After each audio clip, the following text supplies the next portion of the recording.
There are tons of rings in this game. There are also countless combinations with combined rings. In this video, I will show you which rings are the most important and which combinations you should use to absolutely destroy your enemies. Let's start with the simple rings that you can just buy from the Adventurers Guild. The Aquamarine ring will simply increase the chance of critical strikes with a weapon by 10%. I wouldn't really recommend this one. The Jade ring will increase your critical damage by 10%. This is only good on the Iridium Needle. Do not rely on critical strikes for damage. It is too unreliable. The Amethyst ring will increase your knockback. This is a silly one. If you get a weapon and add Amethyst enchantments to it and use the Amethyst ring, you can hit an enemy into the nether realm. Flying enemies will simply just not be in the game anymore. It's kinda cool, but not very practical. The Topaz ring will increase your defense by 1. It used to do nothing, but that was fixed recently. The Emerald ring will increase your weapon attack speed by 10%. This is kinda cool, however it also works on your Iridium Scythe. Yeah, these rings will allow you to harvest crops faster, which is nice. The Ruby ring increases your overall damage by 10%. This is an incredible ring to combine with the lovely Iridium Band, as that damage increase can indeed stack. Okay, let's move on to some actual interesting rings. The Soul Sapper is a strange ring. Every time you defeat an enemy, you will regain 4 energy. This is strange, this is odd, and I think it's kinda useless. The only time I would ever use this ring is for that one key quest where you are not allowed to eat or drink in the Skull Cavern. That's about it, D tier. The Slime Charmer ring, on the other hand, this one is kind of incredible. You will need to defeat 1000 slimes to get this ring as a reward from the Monster Eradication quest. It's worth the grind. This ring will cause slimes to never be able to damage or slow you ever again. It's great for slime hatches and even better in the mines. One less thing to worry about, A tier. Ooh, the Lucky ring. This ring is simple. It will give you +1 to your luck. I don't need to tell you how great this is. I always wear 2 of these at all times. Fortunately, we can combine rings, and I will go over the best combinations later. To get a lucky ring, just use your pan at the dig site on Ginger Island on the best luck day. It's easy, S tier. The Phoenix ring is kinda cool for those of you who don't enjoy mining as much. This ring will revive you once per day with half of your maximum health. I can see the value, however I would rather use many of the other options. You will have to get lucky in the volcano when opening chests, as this ring is quite rare, C tier. The Napalm ring, on the other hand, is just incredible. Fortunately, it is much easier to get. Just defeat 250 of those horrible green serpents to complete that Monster Eradication quest. This ring will cause enemies to explode when you defeat them. This can damage other enemies in range and destroy rocks as well. It's a really fun ring. I bring it with me whenever I want to have some fun. A tier. The Ring of Yoba is highly underrated. You need to use this thing more. You can simply craft this ring at level 7 combat. This ring will randomly make you invincible for 5 seconds when you take damage. This is highly dependent on luck, however it can absolutely go crazy. I think it's considerably better than the Phoenix ring, as this can proc multiple times in a single fight instead of just once per day. A tier.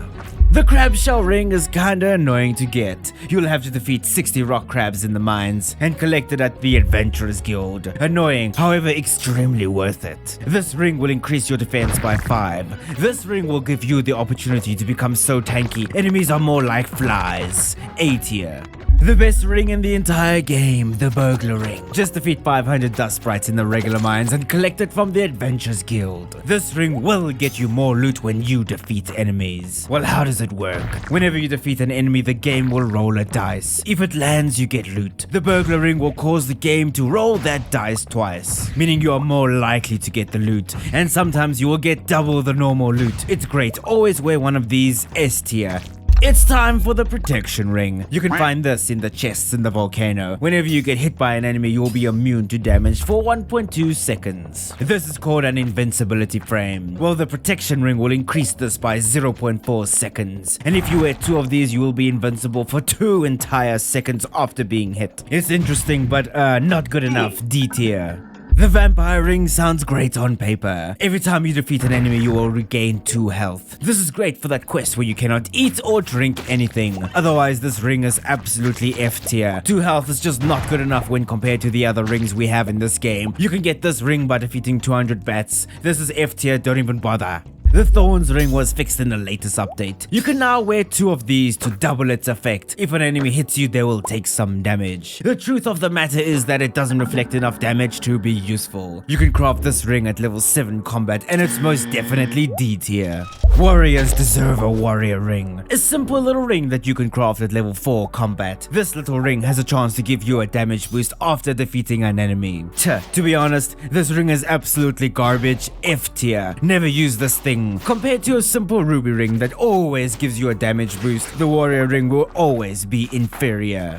You will have to get lucky with this one, as you can only really find it by defeating enemies. This ring will give you +4 to your immunity. Immunity reduces the likelihood of receiving a debuff, like being slowed by slimes. In my opinion, it's not worth its C tier. The Iridium Band is an absolute staple. Everyone needs at least one of these. This can be crafted at level 9 combat, and you should make it a priority. The Iridium Band will give you a 10% damage bonus, just like a ruby ring. It will also give you magnetism and a glow effect so that you can see at night. You can indeed wear 2 of these at the same time to double down on all of these effects. Absolutely S tier. The Savage ring is kinda like the warrior ring. When you defeat an enemy, you will get a massive speed boost for 3 seconds. You will need to defeat 150 void spirits to get this ring, and once you have it, you should drop it into a chest and never touch it again. The heck are you gonna do with a tiny 3-second speed boost? C tier. Have you ever heard of the Sturdy ring? You can craft this thing at level 1 combat, so you must have heard of it, right? The Sturdy ring will cause debuffs to last half as long. So when a slime smacks and slows you, you'll be back to normal speed quicker. It's not bad since you can get it super early into your playthrough, but not good later in the game. C tier. The Glowstone ring. Listen, if you're early into your playthrough, I would recommend that you craft up one of these. The glow and magnetism effects are worth it. Night becomes bearable and mining becomes easier. You can craft it at level 4 with only 5 iron bars and 5 solar essence. The Iridium Band should replace this as soon as you have one though. The Hot Java ring is a fun little addition. This ring will give enemies a chance to drop coffee or triple shot espresso when defeated. It sounds absolutely random, however, it's actually really useful. Combine this with the burglar ring to make the Hot Java ring even better. There are better options for combat, however, the Hot Java ring is always a fan favorite. B tier.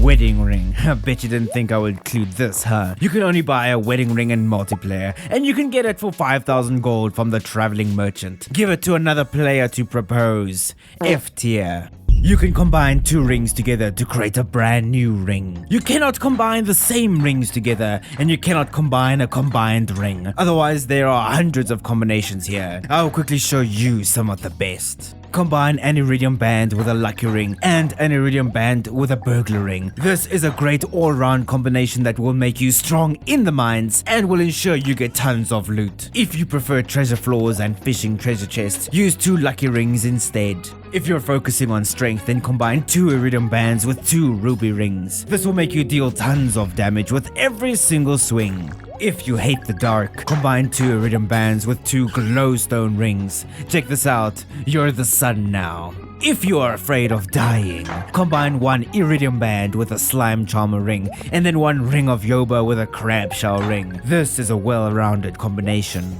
If you're a loot goblin, combine a burglar ring with the Hot Java ring, and an Iridium Band with a lucky ring. Enjoy. Give me some of your favorite combinations in the comments below. Now that you have mastered rings, watch this video that will ensure you only grow the most profitable crops in the game. Thanks for watching, but for now, I will see you in the next video.